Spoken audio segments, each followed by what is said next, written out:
오늘은 누구든지 목마르거든 세 번째 말씀을 전하고자 합니다. 지난 시간에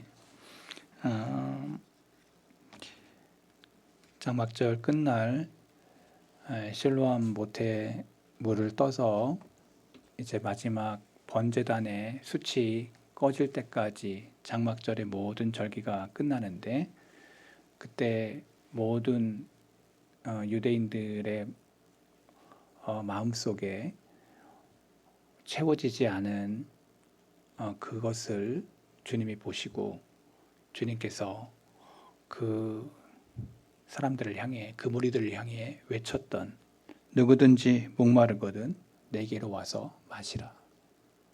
나를 믿는 자는 성경에 이른 것 같이 그 배에서 생수의 강이 흘러나리라. 그러니까 저와 여러분들에게 늘 이 세상을 살다가 갈증을 느끼는 그러한 삶이 저와 여러분들에게 늘 있습니다. 저와 여러분들이 이 땅을 살면서 혼자라고 하는 그러한 느낌을 받을 때가 얼마나 많습니까? 저도 이렇게 장이 이렇게 좋은 사람은 아닌데 한번 이렇게 배탈이 나거나 탈이 나면은 아무도 없어요.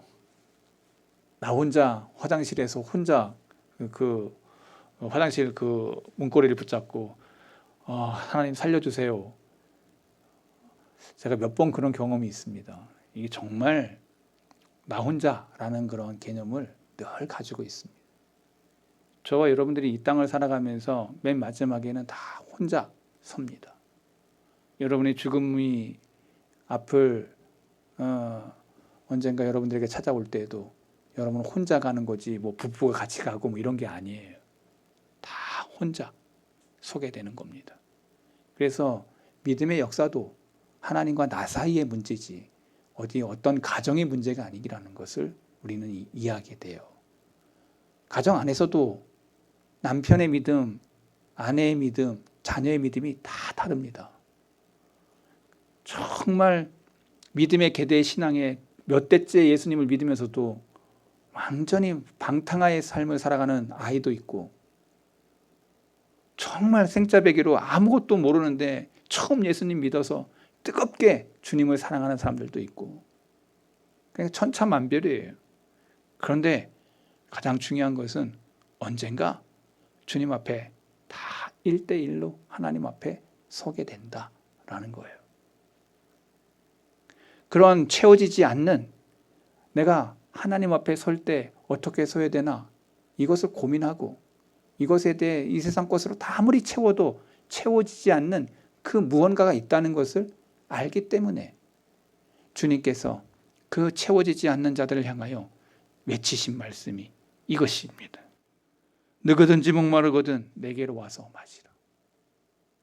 주님께서 외쳤던 이 말씀을 어떤 성인군자더라도 이렇게 말씀한 적이 한 번도 없어요. 오직 주님 외에는. 그리고는 말씀하십니다. 나를 믿는 자는 성경에 이른 것 같이 그 배에서 생수의 강이 흘러나리라. 주님으로부터 흘러 생수를 받아 마시는, 저와 여러분들이 이 땅에서 아담의 후손으로 다 저와 여러분이 이 땅에 태어났습니다. 범죄한 이후 아담과 하와는 에덴 동산에서 쫓겨날 수밖에 없었습니다. 영생수를 마실 수 있었고 영생의 그것을 먹을 수 있는 그것을 박탈당한 거예요. 그래서 모든 사람에게는 시간이 흐르면 죽어야 된다고 하는 죄에 대한 징벌을 다 받게 된 것입니다. 저와 여러분이 뭘 먹느냐가 되게 중요하다는 거 여러분 아시지 않습니까? 우리가 이 땅을 살아가면서 무언가를 먹고 있어요. 생수를 먹는 사람은 생수의 그런 대신 주님과 함께 부활할 것입니다. 저와 여러분들이 이 세상의 것을 아무리 좋은 것 먹어도 여러분은 죽게 될 것이지만, 주님으로 인해서 먹고 마신 자들은 다시 주님의 자리에, 주님의 잔치의 자리에 저와 여러분이 초대될 것이라는 사실을 성경은 말해주고 있는 것입니다. 오늘 세 번째 믿음에 대한 말씀을 증거하려고 합니다. 세 번째, 주어진 약속이 있습니다. 그 배에서 생수의 강이 흘러나리라. 여러분, 주어진 약속이 있어요. 오늘 저와 여러분에게 약속한 그 배에서 생수의 강이 흘러나리라. 여러분, 약속이라는 것에, 여기 이 약속이라는 것에다가 저와 여러분이 좀 주목할 필요가 있는 겁니다. 성경에 주어진 약속은 가장 관심을 끄는 주제 중에 하나예요. 그런데 오늘날에 그것이 정당하게 주목받지 못하는 것에 좀 안타까움을 느낍니다. 성경 속에 보면 뭐뭇이 될 것이다, 뭐뭇 할 것이다 같은 약속들이 얼마나 많이 나오는지, 저와 여러분이 성경 읽을 때마다 그 약속한 말씀들의 메시지들을 보면서 왜 이렇게 약속하고 계신가? 하나님이 왜 이렇게 약속하고 계시는가? 그 길이와 넓이와 깊이와 높이가 어떠한지를 헤아리는 성도들은 그 말씀 속에서 약속하신 그것을 이해하는 사람들은 매우 적습니다. 이 세상에도 모든 것들이 약속으로 다 이루어진다는 것을 여러분들은 잘 아실 겁니다. 사람과 사람 사이의 모든 거래의 바탕이 약속이라는 걸 여러분이 잘 아실 겁니다. 모녀가 된 세상 속에서 살아가는 이 아담의 후손들 대부분이 매일 약속이라는 신뢰 위에서 살아간다는 거예요. 회사원들 한 달에 한 번 월급을 받는다는 약속을 알기 때문에 그렇게 열심히 일을 하는 겁니다. 그 약속이 있기 때문에. 식당에서 일하는 아주머니, 주인이 약속한 급료를 준다는 약속을 믿기에 그렇게 아침부터 저녁까지 열심히 그렇게 일을 하는 거예요. 약속이 있어요. 내가 그걸 받는다고 하는, 셀러리를 받는다고 하는 그 약속이 있기 때문에 그렇게 열심히 일하는 거예요. 약속 없는데 그렇게 일을 열심히 하는 사람이 있습니까? 나한테 아무것도 주어지지 않는데 그렇게 열심히 일하는 사람이 있습니까? 주어지는 약속이 있으니까 열심히 일하는 거예요.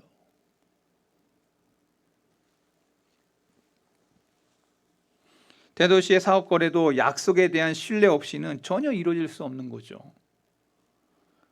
대규모의 상거래, 수표, 그다음에 어음, 이 모든 것들은 약속한다는 것입니다. 그대로 준다는 것입니다. 신용사회죠. 그들의 약속을 믿고 그 믿음 바 이루어지기를 당연히 기대하고 믿고 기대하고, 약속의 사회 속에서 우리가 행하는 모습들입니다. 저 사람이 나하고 약속한 것에 대해서 지불한다, 받는다. 이러한 약속 관계가 저와 여러분이 이 땅을 살아가면서, 이 세상을 살아가면서 늘 행해지는 사회의 기반 요소예요. 그렇다면 약속과 약속에 대한 믿음과 그 약속에 대한 믿음에서 유래되는 행위들은 우리 모든 사람들과 사회의 밑바탕이 된다는 거예요. 약속 위에 이 사회가 세워진 거예요. 여러분, 그래서 법이라는 게 약속한다는 거예요. 대한민국 헌법이 약속이라는 거예요. 그 약속대로 균등하게 모든 사람이 그 법 앞에 다 평등한 거예요.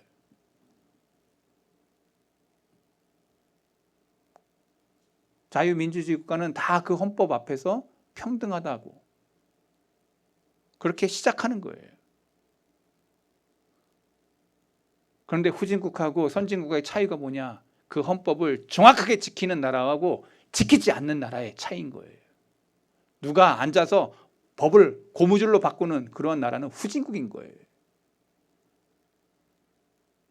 입법, 사법, 행정 속에서, 이 사회의 체계 속에서 움직이는 것 속에서 국회의원들도 그 법 앞에는 똑같아야 되는데 불평등이 있는 것 같아요. 제가 볼 때는.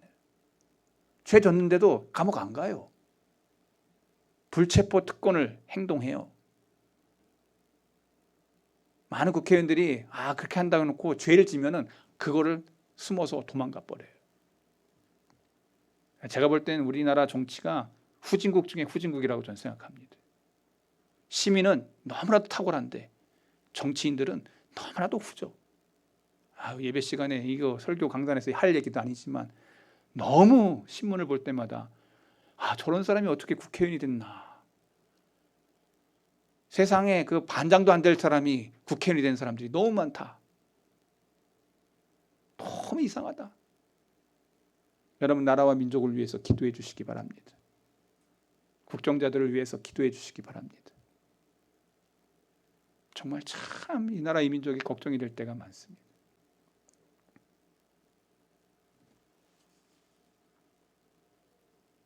약속이라는 것은 너무나도 중요하다라는 것을 말하고 있는 거예요.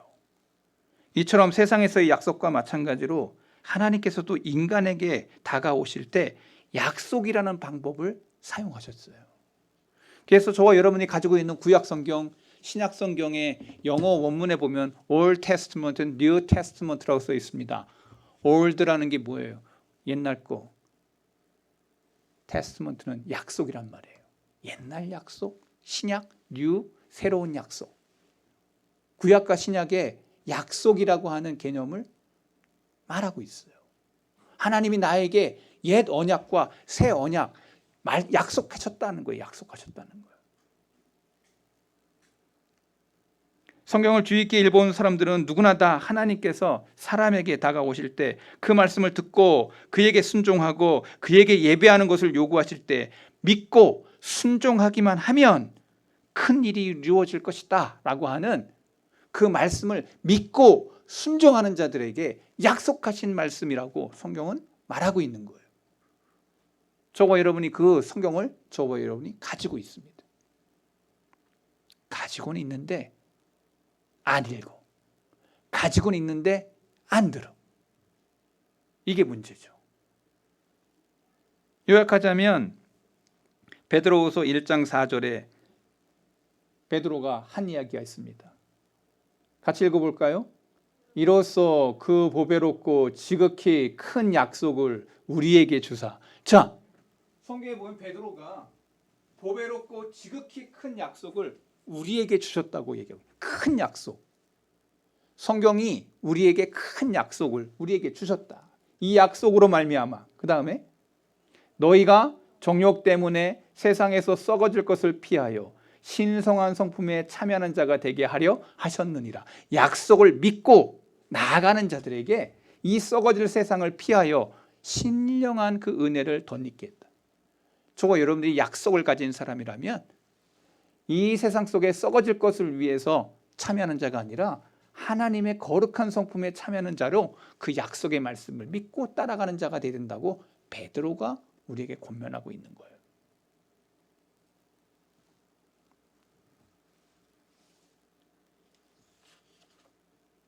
그래서 저와 여러분들이 성경을 자세히 보면 썩어질 것을 위해 살지 말고 하나님의 거룩한 그것을 바라보면서 그 약속의 말씀을 따라 살아라고 베드로가 권면하고 있는 것이죠. 우리를 가르치기 위해 성경을 기록한 저자들은 성경 전반에 걸쳐서 충만한 약속과 온갖 삶의 조건에 비롯된 체험들을 두루두루 적어 놓았어요. 그래서 그 말씀을 읽는 자마다 인간 본성의 깊은 통찰을 깨닫게 됩니다. 하나님은 우리에게 너희가 너희를 위하여 내가 하려는 일을 알려 하느냐? 나의 뜻을 듣고 싶으냐? 그러면 성경을 집어 읽어라. 내 뜻을 알고 싶어? 하나님의 뜻을 알고 싶어? 성경 읽으라고. 집어 읽으라는 거예요. 하나님의 약속과 사람들 사이의 약속에 중대한 차이가 있습니다. 하나님의 약속과 사람의 약속의 차이가 뭔지 아십니까? 인간의 약속은요, 아무리 좋은 곳이라도 모두 다 이룰 수 없다는 거예요. 이룰 수 없어요. 남자가 여자에게, 여자가 남자에게, 남자가 남자에게 약속해요. 근데 못 이뤄. 여러분 결혼해가지고 약속했잖아요. 약속. 결혼. 남녀가 결혼을 해. 그래서 자기가 한 약속, 내가 다른 남자에게, 다른 여자에게 눈 안 돌리고 오직 당신에게만 집중하고 살 거야 라고 하고 약속하고 시작해요. 근데 그 약속을 지키는 사람들이 많아요? 응? 막 마음에 안 들면 이혼도 하고 막 그러잖아. 너무 많아. 우리 한국 사회가 얼마나 많이, 한 10가정 중에 거의 많이 이제 한 50% 넘는데 이제는. 그래서 맨 마지막에 황혼이혼까지 한대. 약속 안 지키는 거예요. 성경책 위에 내가 이 여자와 이 남자와 절대 헤어지지 않겠습니다 하고 약속했는데 약속을 저버리는 거예요. 담임 목사로 오는 사람 위임식합니다. 위임식. 그게 결혼하는 거거든요. 어찌됐든 도망가지 않고 거기서 끝까지 하는 거예요. 약속 지키는 거죠. 이 목사에게 시험이 있어요. 더 큰 교회가 있고 거기서 오라고 하면 가고 싶은 욕망 목사들에게 다 있어요. 근데 제가 성도교회 와가지고 14년 전에 선서했거든요. 약속했어. 팥뿌리가 되도록 그 교회에 끝까지 남아있는. 조건을 맞추면 도망가고 싶고 이거 아닌데. 근데 뭐야? 하나님 앞에서 약속했다며. 약속을 저버리고 내 좋은 곳을 따라간다. 그분이 더 좋은 교회 가서 설교하면 좋겠죠. 근데 약속은 저버린 거예요. 하나님 앞에 약속해놓고 약속을 저버린 거예요. 여러분요, 그게 정상이라고 생각하시면 이 사회가 얼마나 많이, 그리고 그 사람의 목회자의 양심도 틀렸다는 걸 말하는 거예요. 여러분, 말한 것에 대한 약속이라는 게 되게 중요한 거예요. 그걸 지키려고 몸부림쳐야 돼요. 남편과 아내 사이에 내가 약속한 것에 대해서 몸부림치는 게 그게 하나님이 믿는 사람들의 모습인 거예요. 약속을 저버리는 그것은 하나님 앞에서 어떤 존재인가를 알게 되는 거예요. 여러분, 되게 중요합니다. 누가 누구에게, 친구에게 약속을 해서 시간 약속해가지고 그 약속 안 지키잖아요. 저는 그런 친구 약속, 그 시간 약속, 특히 시간 약속 안 지키는 친구들은 제가 별로 안 좋아해요. 안 만나. 나의 시간을 도둑질한 거기 때문에. 그러면 내가 늦을 것 같으면 전화해야 되는 거예요. 정말 미안하다고 정중히 사과해야 되는 거예요. 여러분, 세상에 약속을 했다면 그것은 지켜지기 위한 약속인 것입니다. 깨지기 위한 약속이 아닌 거예요. 우리 성도계 교우들은 시간 약속 잘 지키는 종들이 되기를 바랍니다. 하나를 보면 열을 할 수 있어요. 하나를 보면 열을 할 수 있는 거라고. 철저하게 내 자신 앞에서 되게 중요한 것이에요. 근데요, 저와 여러분이 아는 것처럼 하나님의 약속과 인간의 약속이 왜 차이가 있냐? 인간의 약속은 아무리 좋은 것이라도 모두 다 이룰 수가 없어요. 왜냐? 그 일들을 지킬 수 없기 때문에 그래요. 왜? 질병이 옵니다. 죽음이 무장한 사람처럼 다가와서 약속을 한 사람을 이 세상에서 데려갈 수 있기 때문에 그래요. 약속했는데 차 사고가 났어. 약속했는데 지진이 나가지고 그 길을 못 건너. 약속을 했는데 사람에게 다가오는 그러한 질병 때문에 갈 수가 없어. 질병과 죽음이 무장한 사람처럼 다가와서 약속을 한 사람을 이 세상에 데려갈 수 있다는 거예요. 전쟁이 일어납니다. 전염병이 일어납니다. 오늘도 준비 잘한 집사님이 코로나 걸려서 못 나왔잖아. 왜? 그러한 인간의 약속은 내가 했지만 지킬 수 없을 때가 있다는 거예요.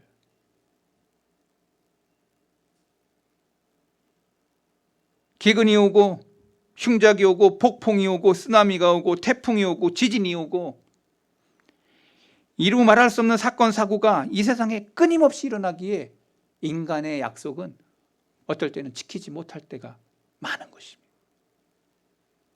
그런데 하나님의 약속은 성경은 확실하다고 말하고 있습니다. 하나님의 약속은 확실하다고 말하고 있습니다. 한번 따라하겠습니다. 하나님의 약속은 확실합니다. 인간의 약속하고 달라. 성경은 그렇게 얘기하고 있어요. 하나님은 전능하시기 때문에 그렇습니다. 하나님은 결코 변하지 않으시기 때문에 그렇습니다. 하나님은 그 약속한 대로 지키는 것이기 때문에 그렇습니다. 우리가 하나님을 닮았다면 우리도 지키는 거예요. 약삭 빠르게 내 조건이 싫다고 내 저까지 적어진다고 언제든지 피하고 도망가고 그런 사람이 아니라 내가 하나님을 닮았다면 그것을 따르는 거예요.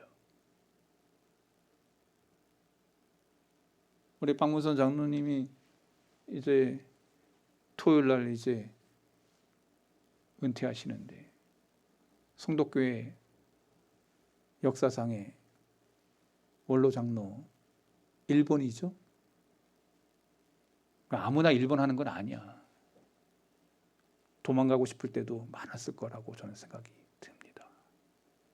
짊어진 십자가 너무 컸을 거라고 저는 생각을 많이 합니다. 그래도 끝까지 지키는 몇 되지 않지만 하나님이 기뻐하실 것입니다. 아무래도 원로 추대할 때 그런 거 많이 안 할 것 같아서 내가 먼저 합니다. 우리 교회에서 하니까 쉽지 않았을 겁니다. 하나님이 축복해 주실 것입니다. 남들이 지지 않은 십자가 내가 달게 지려고 하는 거 하나님만 바라보고 달려온 인생 하나님이 외면하지 않으십니다.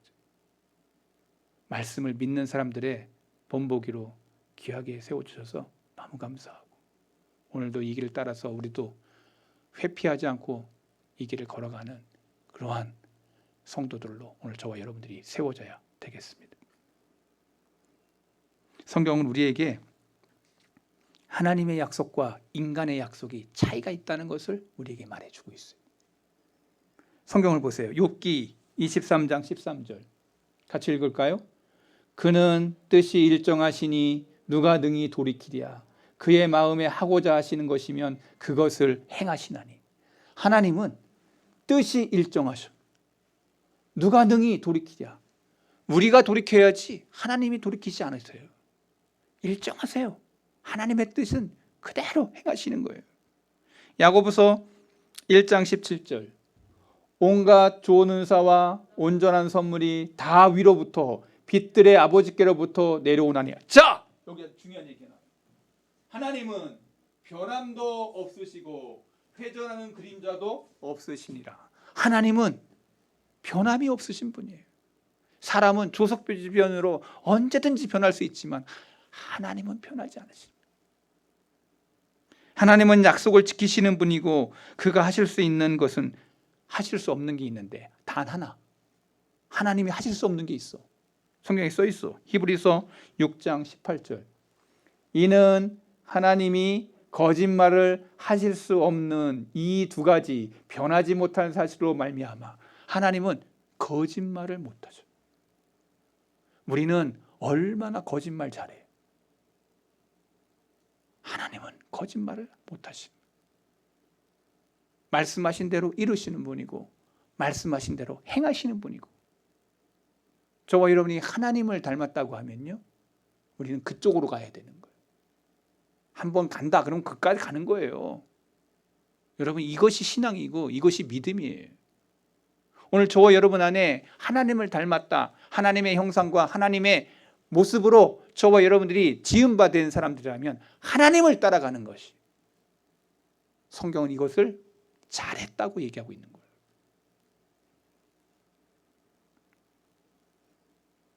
하나님은 한 번 하겠다고 하신 것은 그것이 아무리 불가능해 보여도 꼭 이루시는 분이에요. 여러분 노아의 방주를 아십니까? 한 번 약속하신 노아에게 약속하신 그 약속을 이루셔요. 온갖 세상의 그 모든 것을 다 뒤엎어도 노아의 가족을 그리고 이 땅의 동물들과 그 모든 것들을 이끄시는 이삭의 출생을 여러분이 읽어보셨을 겁니다. 사라는 도저히 낳을 수가 없는 그러한 여인이었어요. 그런데 하나님이 웃게 하셨어요. 이스하크. 웃음이란 뜻이에요. 네가 웃었다. 그래서 웃음이라고 줘요. 얼마나 웃겨. 야 웃겨. 너 웃겨. 그게 이삭의 이름이에요. 출애굽의 사건을 여러분 읽어보셨을 겁니다. 10번의 그 바로가 끝까지 자기 아들이 죽는 것을 봐야 그 사건들, 하나님은 행하시는 그 모든 것들을 성경에 기록해 나왔어요. 사울의 왕자를 빼앗아서 다윗에게 주는 그 모습을 저와 여러분들은 목도하고 있어요. 여러분이 잘 아는 동정녀의 탄생, 처녀가 어떻게 예수님을 낳았나? 여러분 생각해 보세요. 그게 가능한 일이에요? 근데 하나님이 하신 것입니다.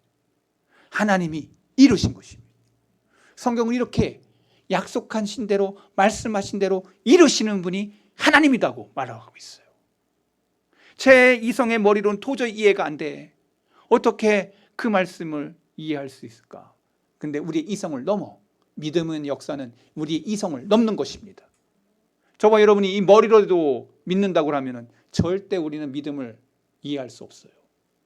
우리의 이성을 넘는 것입니다. 우리의 이해를 넘는 것입니다. 하나님의 말씀대로 죽어도 내가 그 말씀을 지키겠다 하는 것은 믿음의 역사를 보게 되는 것입니다. 이성으로 되는 게 아니고 믿음으로 된다는. 하나님은 꼭 이루시겠다 하시면 그 모든 것들이 그 말씀대로 이루어지는 것입니다. 하나님께 있어서 말씀하신 바를 실행하시는 거 너무나 쉬운 것이에요. 우리에게는 어렵지만 하나님께서는 너무나도 쉬운 것이에요. 그러면서 성경은 온갖 보상으로 가득 차 있습니다. 그 약속하신 말씀을 믿는 자들에게, 따르는 자들에게 보상하고 있습니다. 약속한 대로 행하는 그 하나님을 우리는 성경을 통해서 만나게 됩니다. 지금도 현실 속에서 보게 됩니다. 오늘 본문에 우리 주님이 약속하심을 다시 한번 돌아가서 보면, 누구든지 목마르거든 내게로 와서 마시라. 나를 믿는 자는 성경에 이른 것 같이 그 배에서 생수의 강이 흘러나오리라. 이 구절을 영적으로 목말라 하면 예수님께서 나오는 사람들이라면 누구라도 누릴 수 있는 풍성한 약속을 주겠다 보상하고 있습니다. 대개 주님의 약속은요, 그 약속을 받는 대상에게 축복이 되는 말씀이에요. 다시 본론 들어가서 7장 38절 39절을 다시 한번 읽어봐요. 같이. 여기 아주 중요한 무엇을 하나님이 주시는지에 대한 것을 약속하고 있어요. 나를 믿는 자는 성경에 이른 것 같이 그 배에서 생수의 강이 흘러나오리라 하시니, 이를 그를 믿는 자들이 받을 성령을 가리켜 말씀하신 것이라. 예수님을 믿는 자들에게 받을 뭐예요? 성령을 가리키는 거예요. 여러분, 예수님을 나의 주, 나의 고백하는 사람, 예수님이 나의 왕입니다 라고 고백하는 사람들에게 성령이 그의 마음에 역사하셔서, 성령이 그 마음에 지배하셔서, 그 마음에 들어오셔서, 여러분의 각 사람의 영혼의 방에 들어가셔서 성령이 주장하시는 거예요.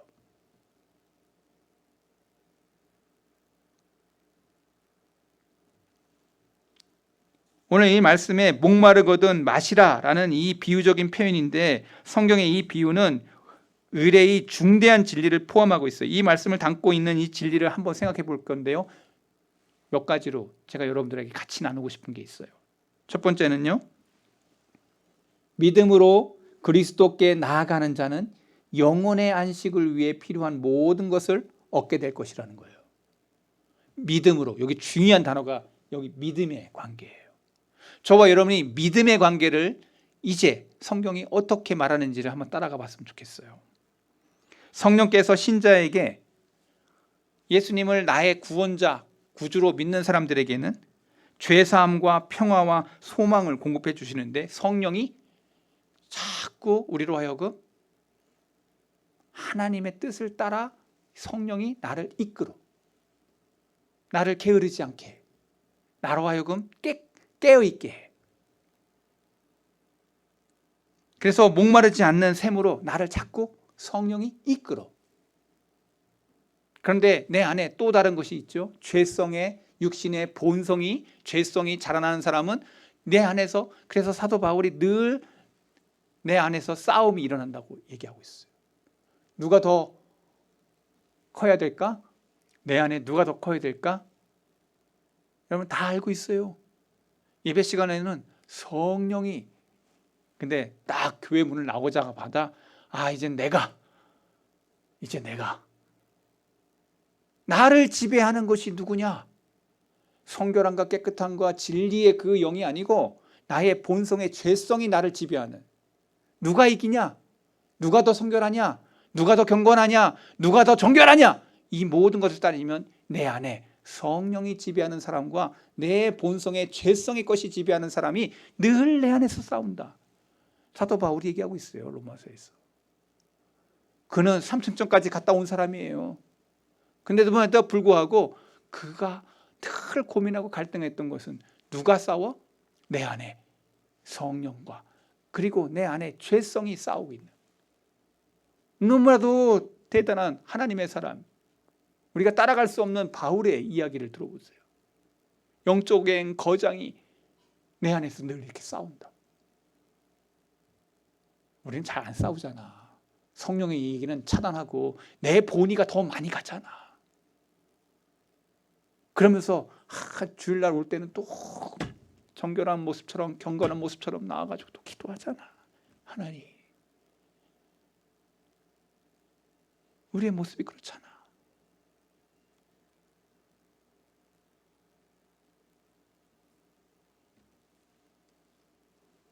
우리로 하여금 성령이 결코 마르지 않는 그 샘으로 우리를 이끈다는 것을, 예수님을 나의 주 나의 고백한 사람들에게는 성령이 나를 그곳으로 이끈다는 거예요.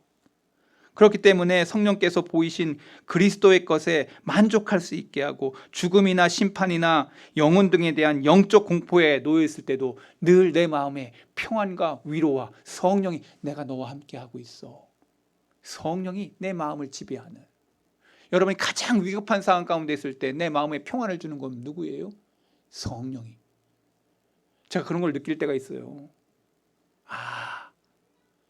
죽음의 시간이 가까웠을 때 누가 나를 지배해? 성령이. 가도 되는구나. 평안하게 하나님이 나의 마음을 만지시. 여러분, 죽음의 시간에 성령이 지배하는 사람은요, 평안히 갑니다. 근데요, 예수 안 믿는 사람들 가는 거 보면 여러분 놀면 놀랄 거예요. 왜 그 장의사들이 그 뼈 피는지 아세요?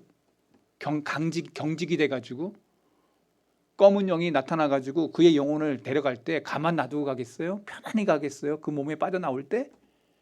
장의사들이 제일 애먹는 게 뭔지 아세요? 뼈 피는 거예요. 가기 싫어서, 몸에서 빠져나가기 싫어서 막 용을 쓰다가 몸이 뒤틀린 몸으로. 그래서 장의사들이 맨날 그거 하는 거예요. 근데 믿는 사람들은요, 진짜 신앙과 믿음을 가진 사람들은요, 죽은 사람 같지 않아. 버들버들해. 그 영혼이 하나님의 품에 천사를 통해서 올려가는 그것을 본인이 알고, 성령이 편안함으로 하나님이 위로해 주시는 그 영으로 쫙 빠져나가. 저와 여러분이 곧 있어질 우리의 미래. 그래서 죽음이나 심판이나 그러한 영적인 공포에서 성령이 있는 사람은, 성령이 이끌림 받은 사람은 그런 공포에서 벗어나. 일반적으로 말해서 사람이 믿음으로써 그리스도께 나아오면 그 심령 속에 깊숙한 곳에 마르지 않는 위로의 샘으로 성령이 그 영혼을 이끈다는 거예요. 그걸 본인이 알아, 본인이 느껴, 본인이 그것을 깨달아. 가라는 영혼은 내게 오라. 다가오기만 하면 너희의 불안은 없어지리라. 나는 너희의 속죄와 중보를 통해 그대의 심령 속에 성령의 권능과 죄사함과 평안으로 채우리니 다시는 그렇게 목마르지 않으리라. 때로 육체의 몸은 한 의심과 두려움이 생길 수 있을런지는 몰라도 성령이 너를 이끌어 구세주로 믿는 한 다시는 결코 희망 없는 사람이 되지 않으리라. 그대의 속사람은 철저히 변화되었고 그대의 속 속에 끊임없이 솟아나는 샘이 너의 영혼 속에 있기에. 어떤 시인이 그렇게 기록을 해놨어. 내 안에 성령의 샘이 나를 그 길로 이끌기에 내 주님으로 인한 평안과 주님으로 인한 위로가 있다는 거예요.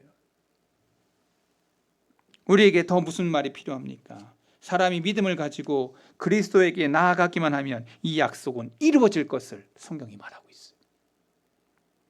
믿음이 약해지고 불행한 일을 당할 수 있습니다. 여러분, 믿음이 약해지면요 되게 불안해요. 믿음이 강한 사람은요 어떠한 시험이 오고 어떠한 죽음의 그런 것이 와도 이겨내요. 성령이 그 약속의 말씀을 믿고 나아가는 사람에게는 평안함의 은혜가 있는 거예요. 바로 주님을 만날 때 생수의 강으로 사람이 그리스도에게로 와서 마시기 시작할 때부터 흐르기 시작한 것인 것을 본인이 깨닫게 돼요. 예수님을 처음 믿는 그 사람부터 끝까지 하나님 부르시는 그날까지 이 생수의 강이 마르지 않아. 두 번째, 믿음으로 그리스도께 나아가는 자는 타인의 영혼의 축복의 근원이 될 것이다. 타인의 영혼의 축복의 근원이 될 것이다. 여러분들, 이게 되게 희한한 이야기인데, 믿는 자 속에 내지 않은 성령이 신자로 하여금 다른 이웃에게도 유익한 셈이 되도록 그 사람을 통해서 하나님이 살아계신 거 저 사람 통해서 알 수 있겠어 보여주는 거예요.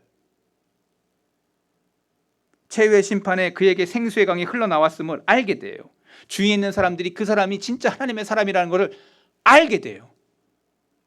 이거 매우 흥미로운 얘기인데, 하나님은 놀라운 섭리로 한 사람의 회심으로 다른 사람이 또 회심함이 일어난다는 것을 말해주고 있어요. 자기가 다른 사람의 영혼에 유익을 끼치는 걸 본인은 몰라. 근데 삶 속에서 그러한 유익을 끼치면서 사랑의 은혜를 흘러보내는 사람들이 많다는 거예요. 신앙생활 하다가 죽은 사람도 있습니다. 근데 부활의 심판의 날에 기독교 역사의 모든 숨은 것이 드러나면 우리에게 주어졌던 모든 약속이 다 이루어졌음을 우리가 보게 될 거라는 거예요. 나는 그냥 살았는데 나의 삶 속에서 내가 예수님을 믿는 자들의 모습을 그들이 보고 내가 저 사람 때문에 저와 같이 신앙생활한 게 감동이다, 감격이다 이러면서 그분을 향해서 생수의 그것을 내가 받았다는 것을 알게 돼요. 다른 사람에게 생수의 강이 되어 성령의 은혜를 공급하는 통로가 있다는 사실을 성경은 말하고 있어요. 십자가에 달렸던 강도 보세요. 여러분, 성경은 이렇게 얘기해요. 회개한 다음에 금방 죽었어. 근데 수많은 영혼들에게 복의 원천이 됩니다. 어떤 사람이 사형수가 책장에 성경책에 꽂혀 있길래 봤더니 거기에 강도 만난 강도가 예수님의 옆에 붙들려 있는데 그가 회개하면서 천국으로 올라가는 모습을 읽으면서 이 사형수의 마음속에 나와 같은 사람이 여기 있네? 맞나? 그 사람은 죄 가운데 살다가 죄 가운데 죽었는데 그걸 읽었던 사형수는 그 말씀 속에서 그 사형수를 만나 나도 천국에 갈 수 있을까요? 말씀 앞으로 나아가는. 예수님의 십자가상의 강도같이 회심한다면 어떤 신자는 바로 그 신자를 통해서 생수의 강이 흘러간 것입니다. 그들의 말과 설교와 가르침을 통해서 이웃들에게 생수가 흐른다는 것이죠. 저와 여러분들이 그렇게 흘러가는 생수의 도구로, 통로로 하나님이 쓰신다는 것이죠. 어떤 신자들은 죽어서 생수의 강이 됩니다.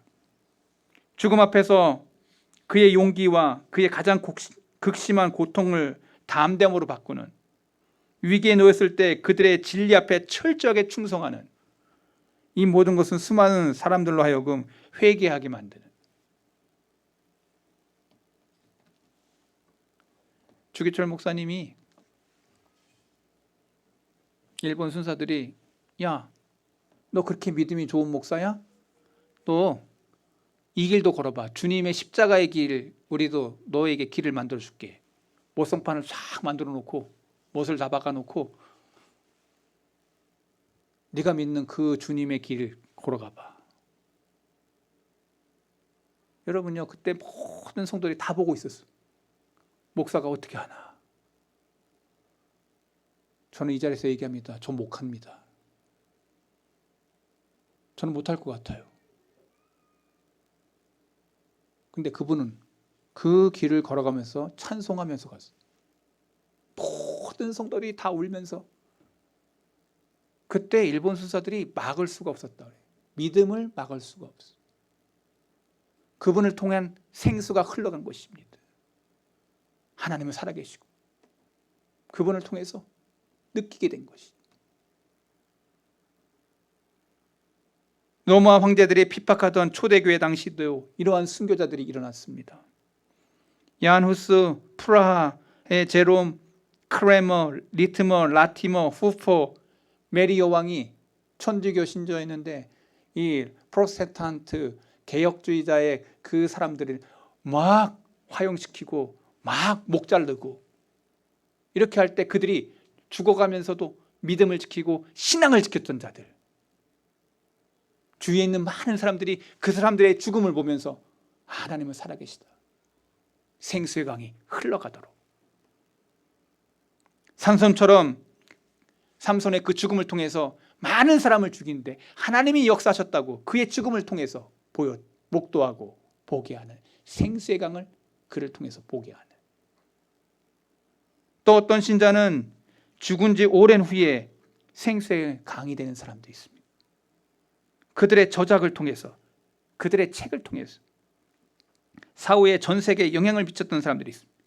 오늘 저와 여러분이 가지고 있는 존 보년의 철로역정, 그 책을 읽고 수많은 사람들이 그 책을 읽고 아, 이 땅은 멸망의 도시구나, 저 천국에 하나님이 만든 신천신지에 그러한 천국이 있음을 그 책을 통해서. 리차드 백스터의 너무나도 놀라운 책들, 존 오웬의 놀라운 책들, 조지 허버트의 놀라운 책들, 우리가 잘 아는 로버트 맥체인의 성경 읽기 방법론 속에서 나오는 그 모든 유작들, 제가 그 책을 읽을 때마다 느끼는 감정이 뭐냐, 아, 이 사람들은 이렇게 경건하게 살았구나. 생수의 강이 흐르게 죽었지만 수백 년이 지나고 그렇게 많은 하나님의 사람들을 깨우는, 살아생전보다 오히려 죽은 후에 그들의 남긴 책들을 통해서 얼마나 많은 사람들이 주님 앞으로 돌아왔는지. 마지막으로 어떤 신자들은 그들의 아름다운 일상생활을 통해서 생수의 강이 흘러가도록. 여러분, 교회 생활하면서 어떤 사람들은 생수의 강을 흘러보내게 하는 통로로 쓰임받는 사람이 있지만 어떤 사람은 육의 통로로 쓰임받다가 교회에선 늘 분란만 일으키다가 교회에선 늘 깽판만 치다가 교회에선 하지 말아야 될 그러한 일들을 벌이면서 그렇게 교회를 무너뜨리는 통로로 쓰임받다가 저와 여러분이 두 가지의 길이 여러분 앞에 펼쳐집니다. 생수의 강으로 저와 여러분들이 늘 은혜를 공급하고 하나님의 은혜를 공급할 뿐만 아니라 하나님이 주시는 그 생수의 강을 흘러보내게, 내 가지고 있는 것으로 교회를 섬기고 내 가지고 있는 것으로 내 충성하고, 여러분 그러한 아름다운 생수의 강을 흘러보내는 통로로 저와 여러분들이 쓰임받기를 바랍니다. 믿음의 사람은 바로 그 길을 걸어갑니다. 신앙의 사람은 바로 그 길에 목숨을 겁니다. 제가 하나의 말씀 한 구절 읽고 말씀 마칩니다. 베드로전서 3장 1절. 아내들에게만 한 게 아니에요. 아내들아, 이와 같이 자기 남편에게 순종하라. 이는 혹 말씀을 순종하지 않는 남편이라도 말로 말미암지 않고 그 아내의 행실로 말미암아 구원을 받게 하려 함이라. 말로가 아니고 그 아내의 행실을 통해서, 크리스찬의 행실을 통해서 그가 진짜 크리스찬이구나, 진짜 말로가 아닌 행함으로 보여주는 거구나, 진짜구나, 그의 말과 약속을 통해서 진짜구나, 가짜구나 알 수 있는 거예요. 교회 안에 믿지 않는 남편이 있었어. 근데 그 남편을 어떻게 말로 하지 아니하고 행함으로, 직정성으로 말씀대로 그 남편을 감동시켜 행함으로 진짜 좋은 여인이 돼. 남편이 감동받아. 아, 네가 믿는 그 생수의 그 은혜가 흐르니까 너를 보니 하나님이 계시구나. 나를 위해 눈물로 기도하는 아내, 나를 위해 섬기는 그 밥그릇 하나라도 성껏 정말 나의 주, 나의 하나님처럼 그렇게 섬기려고 하는 그 모습 속에 남편의, 믿지 않는 이 남편의 마음에 변화의 역사가 일어나는, 생수의 강이 흘러가도록 행실로 말미암아 구원을 받게 함이라. 저와 여러분, 이 땅에 믿음의 승리의 삶은 여러분들에게 두 가지 생수의 강의 그 근원을 늘 맡기면서 흘러보내는 그러한 삶이 있는가 반면, 성경이 말하는 극대 자기 자신의 욕망의 삶으로 죄의 본성의 모습으로 살다 가는 두 길이 여러분 앞에 있음을 기억하고, 내가 믿음으로 주님을 나의 주 나의 고백했다면 내가 어떤 길을 걷고 있고 어떤 모습으로 살고 있는지를 여러분 자신이 너무나도 잘 알고 있을 겁니다. 제가 목사로 살면서 여러분들에게 다른 거 얘기하지 않습니다. 여러분의 삶이 어떠합니까? 여러분의 삶이 어떠합니까? 기도하겠습니다. 하나님 아버지,